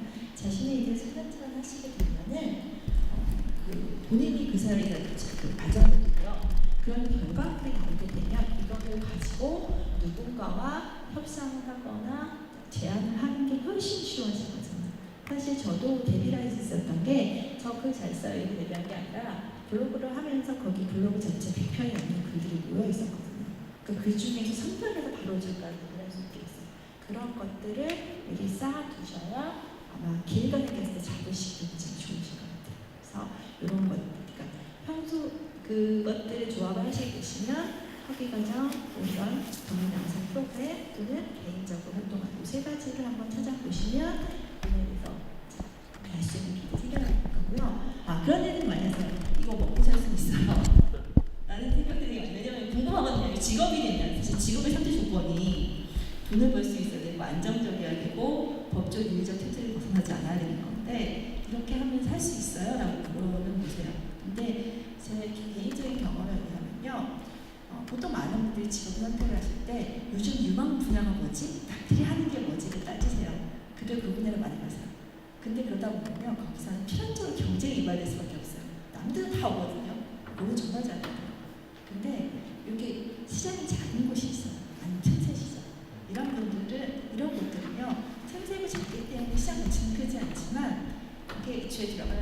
없어서 거기서 일단 자기 확실한 색깔을 띄고 요즘 무치 마케팅이라고 하죠. 사실 과학 커뮤니케이션 약간 그런 게 있어요. 그러니까 과학 커뮤니케이션은 솔직히 말해서 과학자가 아니고요. 전문적인 언론인도 아니에요. 사실 사이에 있다 보니까 나쁘게 말하면 박쥐치고 가는 경우가 있어요. 너는 과학자냐, 언론인이냐 뭐 이런 식으로. 근데 또 좋게 말하게 되면 어느 쪽에 소속이 안 되는 자기 나름대로 영향이 생기기 때문에 오히려 그 분야에서 버티기 되면 사실은 어려운 것 같습니다. 다양한 그런 개념이 생기긴 하거든요. 그래서 직업을 선택하실 때 직업의 안정성 남들이 좋아하는 것도 있겠지만 정말 자신이 좋아하는 것이라면 자신이 그 틈새를 찾아서 들어가는 것도 굉장히 좋은 거고요. 이 틈새 찾아 들어가게 되면 적어도 제가 먹고 가는 데는 큰 지장이 없을 만큼은 잘 볼 수 있게 되더라고요. 네, 이제 조금 있다가 포항공대 학생분들이 기다리고 계신 포항공대 학생분들의 질문 타임이 기다리고 있으니까 머릿속으로 한 가지 질문 좀 생각해 주시고 계시고요. 제가 또 저장님께 한번 궁금한 게 있는 게 지금 저장님이 갈다라는 네. 커뮤니티 네. 소속되어 있으신 걸로 알고 있는데 네. 이 갈다라는 커뮤니티가 과학 커뮤니케이터로 데뷔할 수 있는 어떤 창구가 된다는 소식을 제가 들었어요. 네. 이 커뮤니티에 대해서 학생분들한테 소개해 주시고 또 온라인으로 보고 계신 학생분들한테 한번 알려주시면 과학 커뮤니케이터 한번 해보고 싶다는 학생들이 도전해 보실 수 있을 것 같아요. 네. 여기 갈다가 나오는데요. 이게 이제 갈다 건물이고요. 실제 건물이 있습니다. 인터넷 사이트만은 아니고요. 삼청동에 올해 5월에 오픈한 과학 전문 서점이에요. 그래서 제가 여기 소속이 돼 있기도 하고요. 국내에서 과학 커뮤니케이터 활동하시는 분들이 이제는 꽤 늘어나셨어요. 그래서 그분들이 출자를 해서 이명환 선생님이라고 천문학자이시거든요. 그래서 그분을 중심으로 해서 만든 과학 커뮤니케이터들의 모임이자 과학 전문 서점이에요. 그래서 여기서는 과학 책을 팔기도 하고 과학 강연을 하기도 하고 과학 관련된 다양한 행사들을 하기도 하고 그런 프로그램들을 기획하는 역할도 같이 하고 있거든요.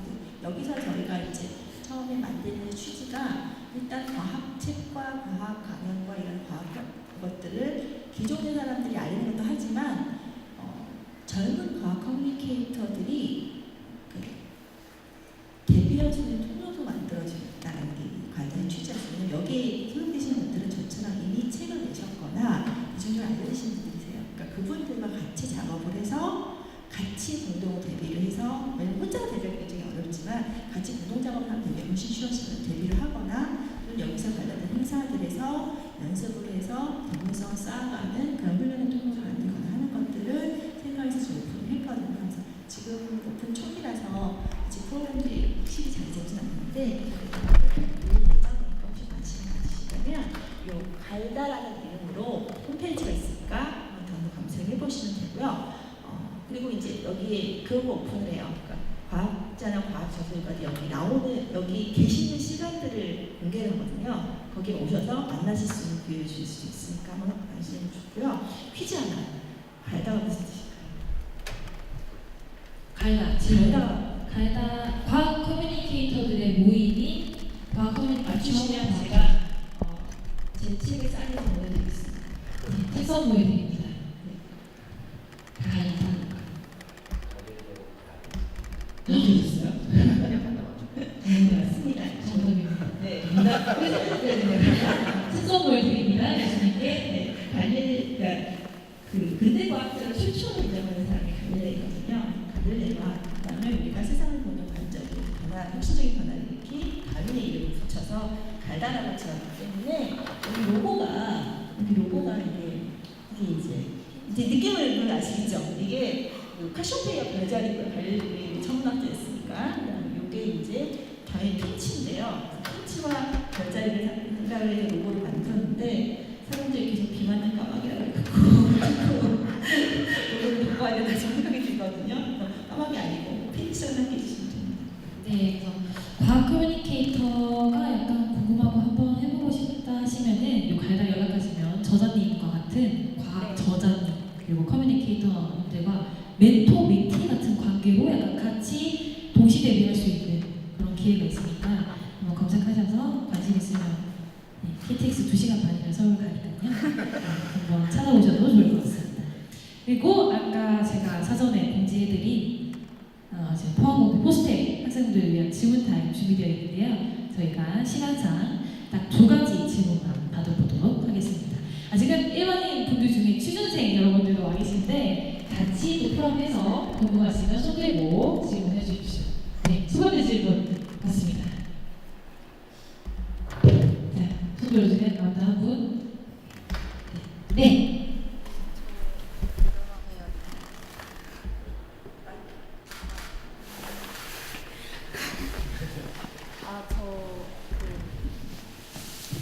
포스텍 1학년 농지학 재학 중 황성이라고 하는데요. 제가 고등학교 때 바이오 커뮤니케이터 활동을 하는 동아리에서 활동을 했었는데 혹시 그 이은희 저자님이 이제 바이오 커뮤니케이터로 활동 중인 고등학교 학생 친구들에게 혹시 해주고 싶은 말씀 있으신가요? 제가 지금 면사도 다른 회사랑 같이 해서 고등학교 생물 동아리 학생들이랑 같이 4개월 동안 하는 프로젝트를 하고 있거든요.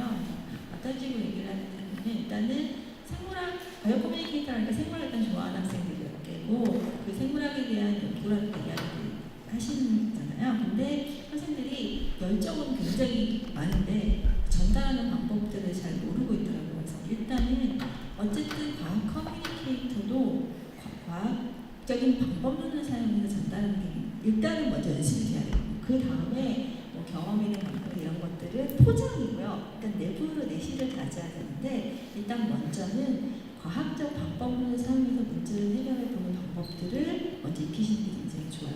단순히 그럴 것 같다라는 직관적인 게 아니라 과학들의 사고방식 있잖아요. 문제를 제기하고 가설 설정하고 가설 증명을 보편화시키는 과정, 이 과정에 들어맞는지 그리고 과학적 방법론이라는 걸 갖고 자연에 존재하는 것들을 논리적으로 합리적이고 인과적으로 접근한 결과인지 이런 걸 따져서 일단 연구를 하가지고 조사를 한 다음에 그것들을 그 다음에 사람들이 좋아하는 방식으로 어떻게 엮어낼 수 있는지 이런 것들 이제 자기들랑 같이 진행을 하고 있거든요. 그래서 커뮤니케이터 학생들 일단은 칭찬해주고 싶고요. 이 사람에게서 그런 것들을 하는 것도 쉽지 않을 텐데 공부하면서 특히나 고등학생들이 쉽지 않을 텐데 하고 있다는 거에 칭찬하고 싶고 첫 번째로 일단은 어떤 대상에 대해서 소재나 주제를 명확하게 한 다음에 과학적인 사고방식을 통해서 문제를 한번 정리를 하고 그리고 그것들을 현실에서 여러분들의 그 언어로 바꿔서 전달하는 연습을 계속해서 해주시게 되면 아마 그 하나의 흐름이 만들어낼 수 있지 않을까 생각이 들거든요. 학생들을 응원해주고 싶습니다. 네, 칭찬과 함께 조언해 주셨습니다. 아주 잘하고 있다고. 네, 다음 또 질문 사항 혹시 있으신가요? 네.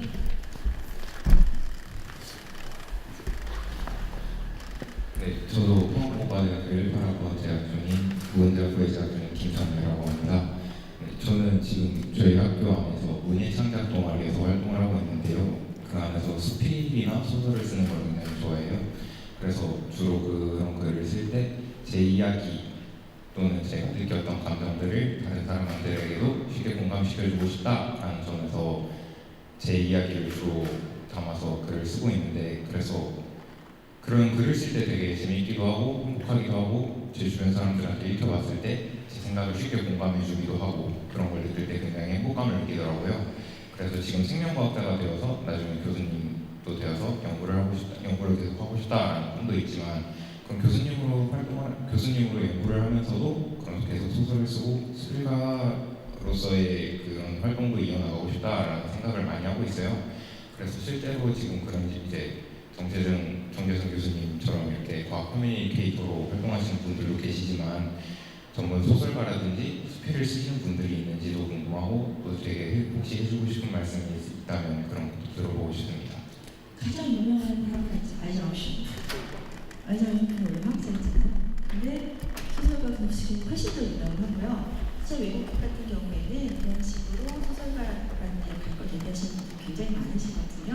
그리고 제가 좋은 점이 하나 있는데 저희가 사실 제가 느꼈던 게 하나 있는데요. 제가 만약에 정말 소위 말하는 인문학을 전공하는 곳에 갔으면 작가가 데뷔를 할 수 있었을까? 잘못된 생각이 들어요. 왜냐면 글을 쓰다 보니까 글에는 글솜씨도 중요하지만 또 플롯도 중요하지만 소재도 굉장히 중요하거든요. 근데 이공계 전공하시는 분들의 가장 큰 장점은 인문계 전공하시는 분들 접근할 수 없는 소재를 접근할 수 있다는 거예요. 그래서 실제는 경험이 다르고 경험하기 다르시잖아요. 그 소재를 가지고 이끌어낼 수 있게 되는데 중요한 건 접근의 방식만 조금 다르게 하시면 훨씬 좋을 것 같아요. 제가 어떤 글을 읽었냐면요. 사람들 주변 사람들한테 막 상대성에 대해서 막 아무리 쉽게 설명해줘도 그거에 대해 관심이 없으셨대요. 근데 인터스텔라를 보니까 사람들이 갑자기 상대성에 얘기를 하고 양자역학을 이렇게 어렵게 얘기하고 양자역학이 뭐예요? 라고 얘기만 하려고 막 치를 떨다가 앤트맨 개봉하니까 사람들이 양자역학을 얘기를 하고 이런 얘기들이 너무 주변에 많거든요. 결국에 커뮤니케이터들은 그 사람을 과학자로 만드는 게 목적이 아니잖아요. 과학에 관심이 있게 만드는 거잖아요. 결국에는 재미있는 이야기에 자신이 가진 독특한 소재를 얹어주시면 돼요. 그래서 궁금하게 만드셔야 되거든요. 근데 이거를 제가 경험해봤더니 과학자들이 못해요. 과학자들은 낱낱이 풀어서 비밀을 얘기를 해주셔야 되는데 소설은 그런 거 재미가 없어요. 소설은 자꾸 감춰야 돼요. 감춰서 사람들이 이 다음적인 궁금을 자꾸 있게 만들어야 되는데 과학자들이 쓴 소설들이 재미없다라고 판평되는 이유 중 하나가 너무 처음부터 모든 걸 다 얘기를 해주시는 거거든요. 그래서 그런 것도 있잖아요. 나는 다 알고 있지만 너는 당신에게는 궁금증을 줘서 자꾸 읽게 만들어서 하나씩 던져주는 것. 즉 저는 이걸 제 생각에는요. 핸델의 조약돌이라고 생각이 들거든요. 핸델의 조약돌 사람들이 쫓아오는 거지 처음부터 거기다가 쫙 빵부스를 떨어뜨리면 다 먹어 부서지잖아요. 그것처럼 실제 이야기들, 소재들을 가지고 계시고 그것들을 궁금하게 만드시는 방법들 생각하시면은 오히려 직접 설명하는 것보다 저는 소설이나 이런 문학 작품의 형태를 빌어서 과학을 얘기하는 게 활동기가 훨씬 좋을 거라고 생각이 들어요. 제가 요즘에 그걸 연습하려고 지금 SF 소설을 쓰고 있는데 계약을 하고 쓰고 있는데 부작이 후회하고 있거든요. 이 분야는 내 분야가 아닌 것 같은 생각들을 하는데 하울증은 너무 재미가 있어요. 그러니까 하고 싶어지거든요. 결국에 그것들을 엮는 것들은 오히려 문학이라든지 소설, 시 쪽으로 접근하시면 활동력이 훨씬 커질 거라고 생각을 듭니다. 제가 제 학생이 질문한 거에 대한 정확한 답은 하나 없는데 제 후배 중에 실제 지금 강릉원주대학교 교수님이시대 이미 SF나 과학 쪽 소설을 여러 개 써가지고 하신 분이 있습니다. 그래서 교수가 되더라도 사실 그 하나의 취미로서 본인들이 갖고 있는 어떤 열정을 그런 책으로 쓰신 분들이 있으니까 학생도 그렇게 하시면 좋은 것 같습니다. 네, 저자님과 함께 교수님의 조언까지 들어봤습니다. 네, 오늘 과학 분야 직업 어디까지 가져봤니? 라는 주제로 이은희 저자님과 최영구 단장님 그리고 포스텍 차영준 교수님과 유종현 학생분을 모시고 함께 이야기를 나눠봤습니다. 마지막으로 진로를 고민하는 대학생들에게 짧게 한마디씩 조언을 좀 해주시면 먼저 이은희 저자님부터. 저는요 조금 같은 얘기인지 모르겠어요. 제가 성공한 거는 어떤 분들은 얘기하시더라고요. 너니까 할 수 있었던 거다. 다른 사람한테 똑같이 적용하지 말라라고 얘기를 하시는데 어쨌든 간에 저는 자신이 잘할 수 있는 여러 가지를 엮어서 틈새를 누리는 방법들을 생각해 보셨으면 좋겠어요. 전공법도 굉장히 중요해요. 나는 이 분야만 전공 파고들어서 이 분야의 1인자가 되겠다 라고 하시는 분들은 그쪽이 가장 좋겠지만 그렇지 않은 생각이 드신다면요 내가 잘할 수 있는 것들을 엮어서 그 사이에서 시너지를 내시는 방법이 무엇이 있을까를 생각해 보신다면 그게 여러분의 앞길의 새로운 직업을 스스로 만들어가는 하나의 바탕이 되지 않을까 생각이 듭니다.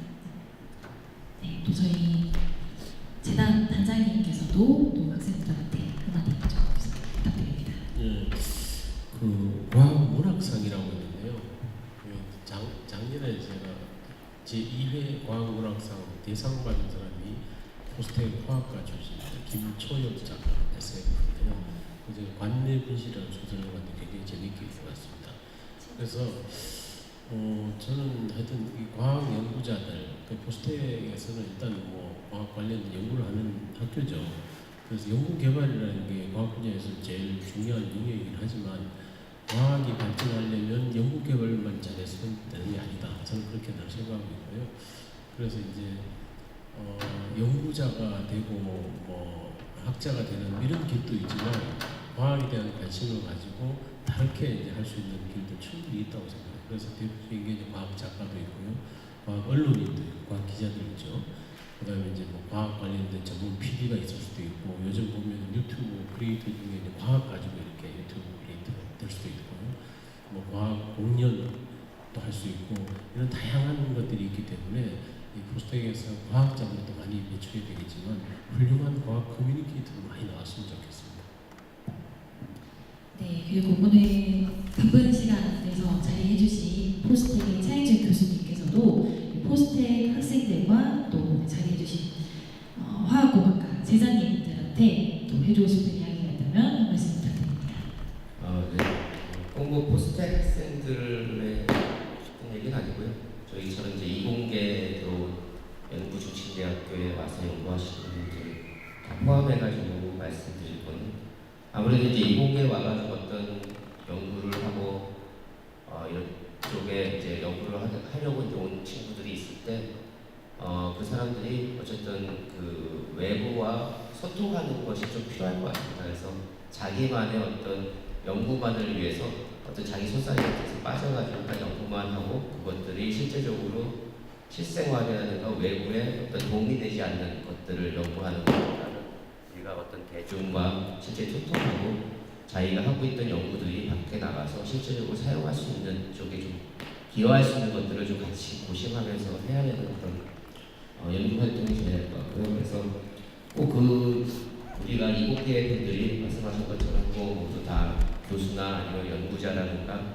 실제적으로 기술 개발에 꼭 집중적으로 해야 하는 그런 연구 그 직업군은 아니라 사실 다양한 직업군으로 사실 갈 수 있지만, 중요한 것은 어쨌든 이공계 쪽에 나왔던 분들이 밖에 어떤 활동을 통해 가지고라도 본인들이 갖고 있던 어떤 지식들이 어떤 외부에 도움이 될 수 있고 기여할 수 있는 실생활, 그리고 외부 분들 사람들한테 기여할 수 있는, 도움이 될 수 있는 그런 것들이 다 갈 수 있다 그러면 어떤 다양한 분야에 가가지고 일을 할 수 있다는 생각이 없을 것 같고요. 그래서 다양한 분야에 가서 사실 활동하는 것도 이공계의 발전에 굉장히 도움이 되기 때문에 우리 꿈을 좀 다양하게 가질 수 있으면 좋을 것 같습니다. 네, 그리고 오늘 포스텍의 학생 대표로 자리해주신 유종명 학생께서도 오늘 10월 진로의 도입TV 참여하신 소감 한 말씀 부탁드립니다. 네, 먼저 너무 좋은 강연 들어서 감사하고요. 제가 이제 제 친구들 중에서도 과학 커뮤니케이터로 이제 활동하는 친구가 이제 2명 정도 있는데, 이제 그래서 살짝 흥미가 생길 시기에 이런 프로그램을 하면서 프로그램을 통해서 그 과학 커뮤니케이터의 이제 역할과 그 어떤 사회에 있어서의 가치를 알게 되어서 너무 좋은 기회였고, 또 그 제 어릴 적 꿈 중에 이제 사회와 소통하는 그런 과학자가 되자는 저의 어릴 적 꿈이 이번 기회를 통해서 다시 상기가 되고, 이제 그게 어떻게 될 수 있는지 그런 길들을 또 알려주셔서 너무 좋은 시간이 되었던 것 같습니다. 감사합니다. 네, 유종현 학생님께서 잘 또 준비하시고 계속 도전하셔가지고 재단의 과학 커뮤니케이터로 활동하셔서 만나면 아주 뿌듯할 것 같습니다. 네, 오늘 촬영된 10월 진로 멘토링 TV 영상은요, 과학기술인재 진로지원센터 페이스북과 또 유튜브 진로 멘토링 TV를 검색하시면 보실 수 있으니까요. 오늘 참여하셨던 학생분들께서는 한번 검색하셔가지고 본인들 얼굴 나오는 영상 보시는 재미도 찾아보시고 또 많이 홍보해 주시면 감사하겠습니다. 네, 그러면 오늘 이공계 학생으로서의 글쓰기 방법과 또 과학 분야의 다양한 직업에 대해 소개해 주시고 말씀해 주신 이은희 저자님, 그리고 최영호 단장님, 또 오늘 촬영에 함께해 주신 포스텍 차영준 교수님과 또 유종현 학생부 모두 고생 너무 많으셨고 감사하다는 말씀 드리고요. 또 오늘 현장에 또 참여해 주신 포스텍 학생분들께도 감사하다는 말씀 드리고 이상으로 10월 진로 멘토링 TV를 모두 마치겠습니다. 감사합니다.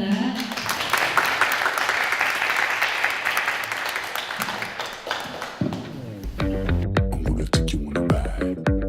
We're gonna burn through the night. Why you're so salty? I'll still think about it.